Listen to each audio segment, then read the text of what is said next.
Esto es una especie de batalla campal donde hay quienes lo que quieren es ocupar el sitio de Castillo y punto, para manejar ellos los recursos públicos, con sus lobbies, para hacer ellos sus negocios. De eso no se trata.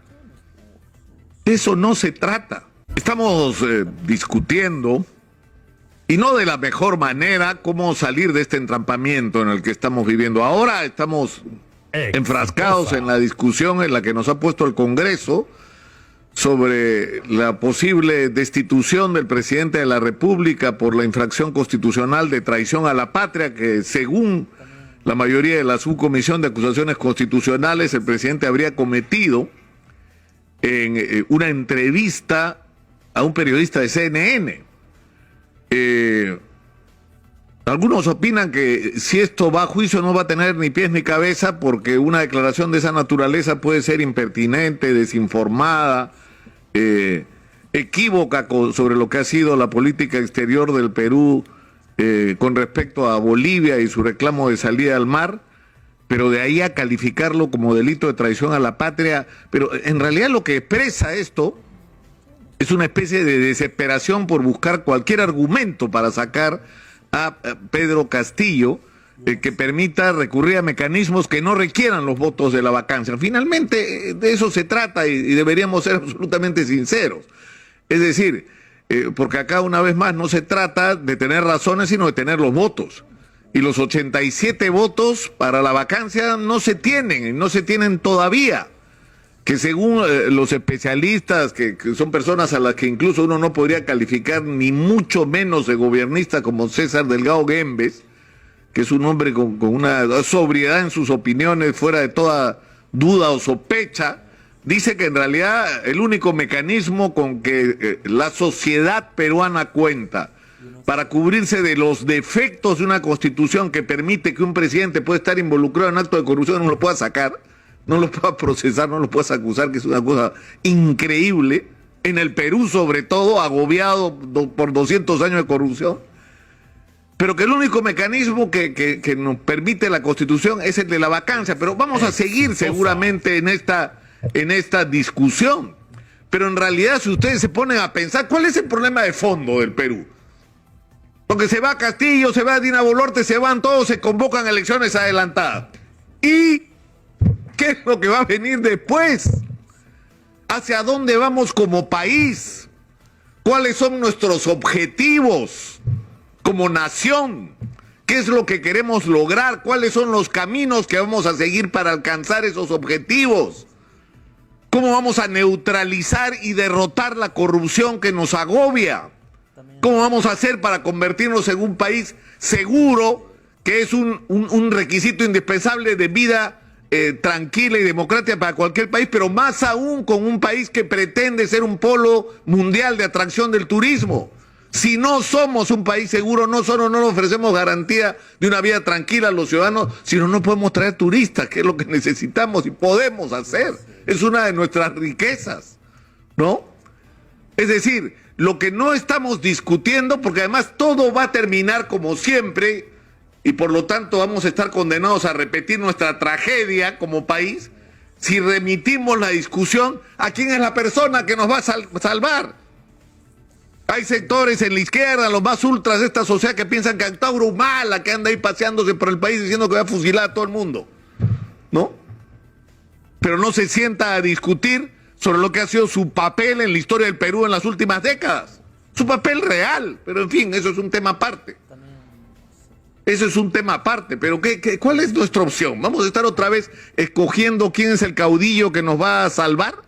Cuando lo que necesita en este país, que es lo que no existe, son partidos políticos que merezcan el nombre, que tengan programas de gobierno y que estén construidas su militancia, la selección de sus dirigentes y la escogencia, si la palabra existe, de sus candidatos, en base no solamente a la trayectoria, a la garantía de que van a defender los proyectos políticos del partido, sino que son gente decente, que no va a entrar al gobierno a robar como nos ha ocurrido por 2 siglos en el Perú.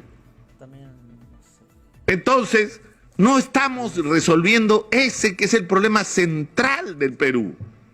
El problema central no es el capítulo hoy.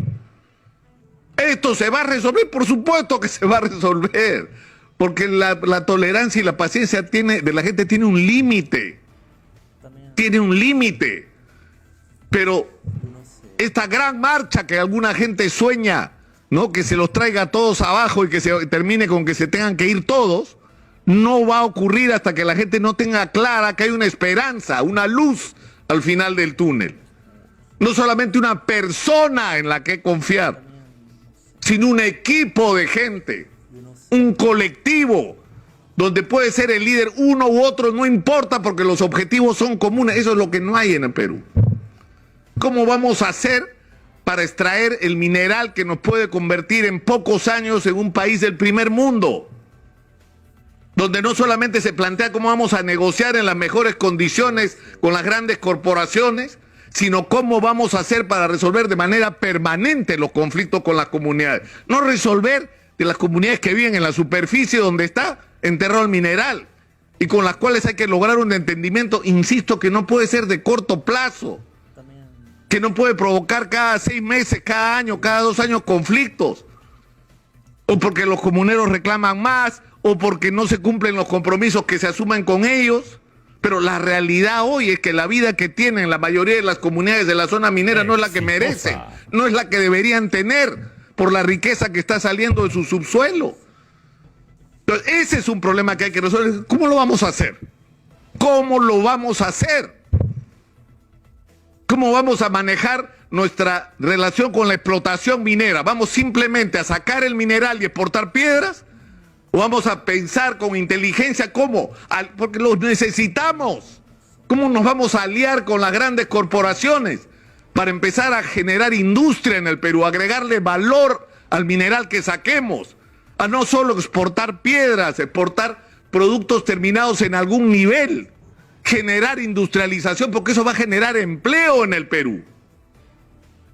Es decir, eso debería ser nuestra discusión. ¿Cómo vamos a hacer para esto extraordinario que ocurrió en la agricultura de exportación se multiplique en el Perú?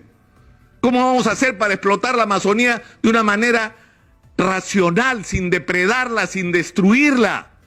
¿Cómo vamos a desarrollar una industria cosmética y de la salud basada en productos naturales de la Amazonía que se van a apoyar? Es más, se han empezado a poner de moda en el mundo.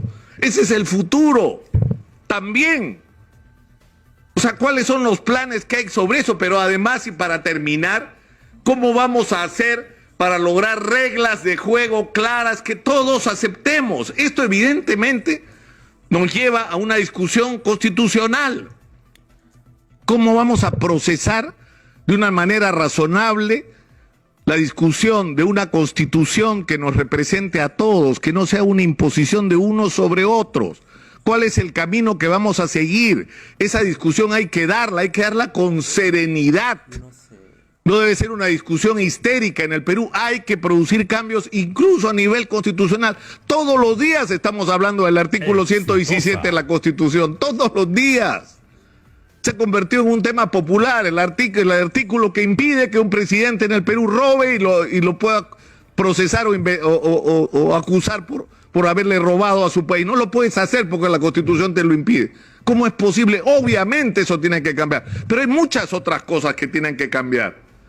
Entonces tenemos que discutir, como acá hemos dicho durante años, no meses, el tamaño de los cambios que necesitamos procesar y los mecanismos que vamos a usar para realizar esos cambios, que tienen que reflejar al final un consenso nacional de lo que queremos lograr como país. Esa discusión no la estamos teniendo. Esto es una especie de batalla campal donde hay quienes lo que quieren es ocupar el sitio de Castillo y punto, para manejar ellos los recursos públicos con sus lobbies, para hacer ellos sus negocios. De eso no se trata. De eso no se trata. Pero en fin, a veces yo insisto siempre sobre esto, no es necesario tener la respuesta. A veces basta para iniciar un proceso con saber plantear las preguntas. Y esa es la interrogante que yo les planteo. Y después el Castillo, ¿qué? Soy Nicolás Lucar, esto es Hablemos Claro, estamos en Exitoso.